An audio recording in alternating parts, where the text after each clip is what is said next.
तो हेलो दोस्तों, welcome to my new blog. तो आप नोटिस कर रहे हो काफ़ी दिन से मेरा कोई ब्लॉग नहीं आ रहा था। तो उसका सबसे बड़ा रीज़न तो आप सभी को पता होगा कि मेरे 10R का एक्सीडेंट हो गया था और उसी टाइम से मेरे साथ में काफ़ी सारी घटनाएं घट रही हैं। तो उसी वक्त मेरे कुछ दिन बाद ही इस GS310 का भी एक्सीडेंट हो गया था। तो उस टाइम पे इसका हैंडल टेढ़ा हो गया और काफ़ी दिन से ऐसी खड़ी है। देखो कितनी गंदी हो गई है, बहुत ज़्यादा रस्टी हो गई है क्योंकि मैं इसको बहुत रियली यूज़ कर रहा हूँ। तो इसका हैंडल है ना, ये टेढ़ा हो गया है। तो 10R के एक्सीडेंट के लगभग 10 दिन बाद ही इसका भी एक्सीडेंट हो गया वृंदावन में। इसको मेरा एक दोस्त राइड कर रहा था, तो इसमें कुछ तो हुआ नहीं। इसमें एक यहाँ डेंट पड़ गया और ये टूटा और इसका हैंडल टेढ़ा हो गया। तो हैंडल के लिए हम काफ़ी ज़्यादा परेशान हो रहे थे क्योंकि वो चीज़ तो मैनेज हो जाएगी, लेकिन हैंडल से बहुत ज़्यादा दिक्कत हो रही थी। और ऋतिक को अभी एक बाहर लॉन्ग राइड पे जाना था, मध्यमेश्वर जा रहा है वो। तो उसी वजह से हमने हैंडल दिल्ली में और गुड़गांव वाले BMW शोरूम से पूछा, तो उन्होंने बता दिया कि हमारे पास है लेकिन वो काउंटर सेल नहीं करते। और जबकि हैंडल कुल 1500 रुपये का और उसका लेबर चार्ज दे रहे थे वो 2000 रुपये। तो इस वजह से हमें सोचना पड़ रहा है कि पार्ट से ज़्यादा लेबर लग रही है, इसमें कुछ ज़्यादा चेंज करने में कुछ है नहीं। इसको कोई भी नॉर्मल इंसान चेंज कर देगा, कोई भी नॉर्मल मैकेनिक। तो फिर हमने बहुत कोशिश करने के बाद ये हैंडल मंगाया है। ये आया है लुधियाना से, जो काफ़ी ठीक ठाक पैकिंग में है। लुधियाना से ऐसे वैसे करके ये आया। 1531 रुपये का हमें हैंडल पड़ा। ये देखो इसकी MRP यहाँ पे लिखी हुई है और 900 कुछ रुपये इसके गए हैं पोर्टर के। तो फाइनली हमारे पास हैंडल तो पहुँच गया है।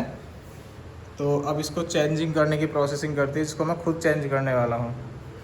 और जो हमें टूल्स की ज़रूरत पड़ने वाली है वो हमने यहाँ पर ले लिए हैं। तो अब मैं इसको करता हूँ चेंज और फिर दिखाता हूँ आपको किस तरीके से है, कैसे कैसे खुल के ये राइज़र वगैरह कैसे खुलेंगे और कैसे सारे इलेक्ट्रॉनिक्स खुलने के बाद में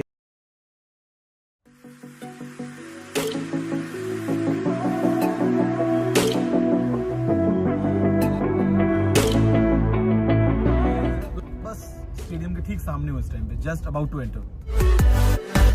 तो जैसा कि टेक्निकल गुरुजी यानी कि गौरव चौधरी के इस व्लॉग वीडियो में आपको एक बैकग्राउंड म्यूजिक सुनने को मिल रहा होगा जो सुनने में बहुत ही अमेजिंग लग रही है। सो आज की इस वीडियो में आपको इसी तरह के टॉप 5 बैकग्राउंड म्यूजिक मिलने वाली है और ये वीडियो मेनली मेरे उन भाई लोग के लिए जो ब्लॉग वीडियो बनाते हैं। सो अगर आप भी व्लॉग वीडियो बनाते हैं तो ये वीडियो आपके लिए बहुत फायदेमंद हो सकती है। सो वीडियो को जरूर एंड तक देखना क्योंकि म्यूजिक सुनने के बाद उसे डाउनलोड भी तो करना है और डाउनलोड करने का सारा प्रोसेस जो है वो आपको इसी वीडियो में मिल जाएगी। सो वीडियो में आगे बढ़ने से पहले अगर आप इस वीडियो को अभी तक लाइक नहीं किए हैं तो जरूर लाइक कर दीजिए और साथ ही चैनल को भी सब्सक्राइब कर लीजिए।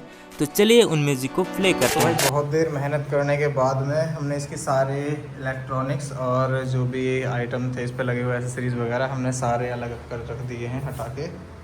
और अब बचा है बस ये थ्रॉटल, ये भी खुल गया है। तो इसकी वायर थोड़ी छोटी है और ये ऐसे स्लिप होके इधर को निकलेगा।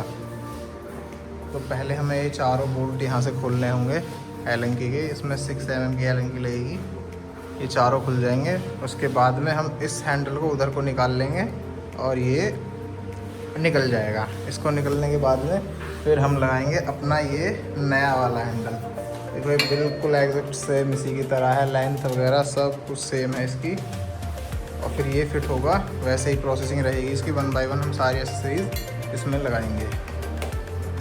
तो भाई इन बाइकों को ऑन करने का सबसे बड़ी दिक्कत यही होती है, एक तो पार्ट नहीं मिलते भी हैं तो बहुत एक्सपेंसिव मिलते हैं। पार्ट भी मिल गया तो ठीक है, लेकिन इनकी लेबर चार्ज जो होती है वो इतनी ज़्यादा कॉस्टली होती है कि पार्ट से ज़्यादा लेबर चार्ज, सर्विस वगैरह इसमें इतने खर्चे होते हैं कि एक सुपर बाइक से ज़्यादा BMW की अगर आप लोअर सीसी बाइक भी ऑन करते हैं तो उसके खर्चे भी एक बाकी सारी कंपनियों की हायर सीसी बाइक से ज़्यादा इनके खर्चे हैं।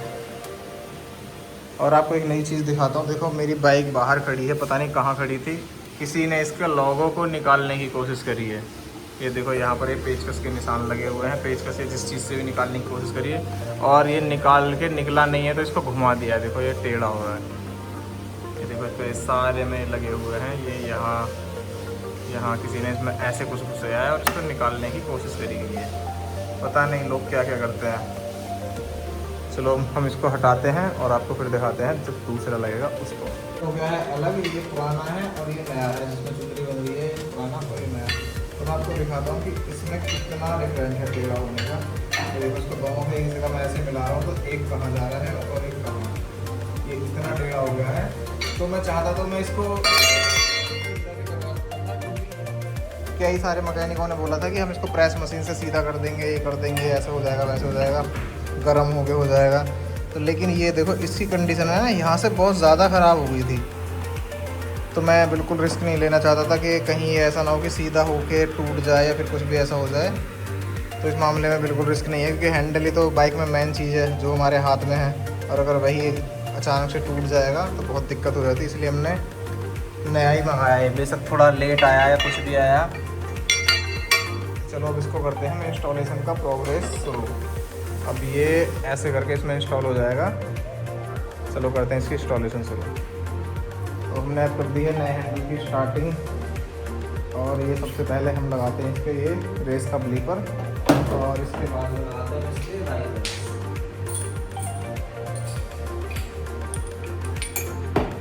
ये इसके राइजर हैं जाना के ओरिजिनल, और BMW के भी है ये बड़ा टफ काम है। कोई भी पार्ट अगर उल्टा लग गया तो बहुत दिक्कत हो जाएगी। तो हमें थोड़ा देख के लगाना पड़ेगा केयरफुली।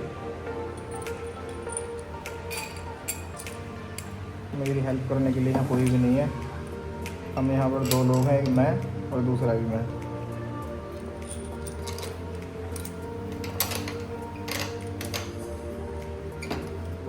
तो अभी हम इसको ऐसे ही लगा लेते हैं, बाद में एडजस्ट करेंगे जब इसको टाइट करेंगे। तो पहला एक राइजर लगा के हमने कर दिया इसको फिट, और ये हो गया इसका दूसरा। इसका भी देखना पड़ेगा, ये उल्टा लग गया तो फिर इसमें दिखेगा G3 10 GS उल्टा उल्टा।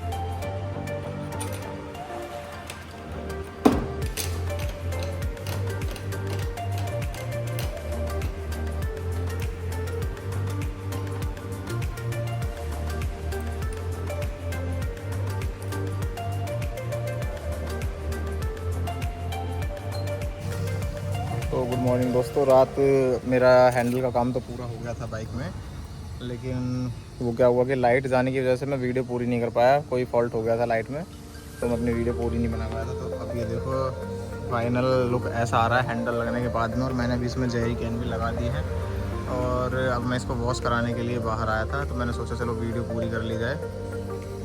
तो ये अपना पूरा हैंडल हो गया है घर पे ही इंस्टॉल। तो हमने BMW के शोरूम पे बगैर जाए ही अपना हैंडल रिप्लेस कर लिया है। और ये जेरी कैन लगने के बाद बहुत वाइड लुक आ रही है बाइक की फ्रंट से, देखो। तो आज शाम को हम अपनी बाइक को करने वाले अपने छोटे भाई को हैंड ओवर। उसको जाना है बाहर टूर पे मध्यमेश्वर। आई होप उसकी ज़िंदगी अच्छी होगी। और इसका मैंने थोड़ा सा सॉकर बाउंस है वो भी कम किया है, क्योंकि पहले ये ऐसे बहुत ज़्यादा बाउंस करती थी। तो मैंने इसका थोड़ा सा सॉकर ट्रैवल बढ़ा दिया है, जिससे भी बाउंस बहुत कम कर रही है। और थोड़ी हाइट भी इंक्रीज़ हो गई है पहले से, क्योंकि सॉकर पहले बहुत ही ज़्यादा सॉफ्ट हो रखा था। तो खड़ी करने के बाद ये अपने आप ही अपने वेट से ही नीचे हो जाती थी, और स्टैंड भी अच्छे से नहीं लग पाता था। तो ये हो गई अपनी कंप्लीट टूरिंग बाइक। अब इसमें पीछे टॉप बॉक्स और पेनियर्स लगने के बाद में ये हो जाएगी फुल्ली लोडेड टूरिंग के लिए। लाइटें वगैरह इसमें सब कुछ कंप्लीट लगी हुई है। तो फिर ठीक है, मिलते हैं आपसे नेक्स्ट व्लॉग में। तब तक के लिए बाय।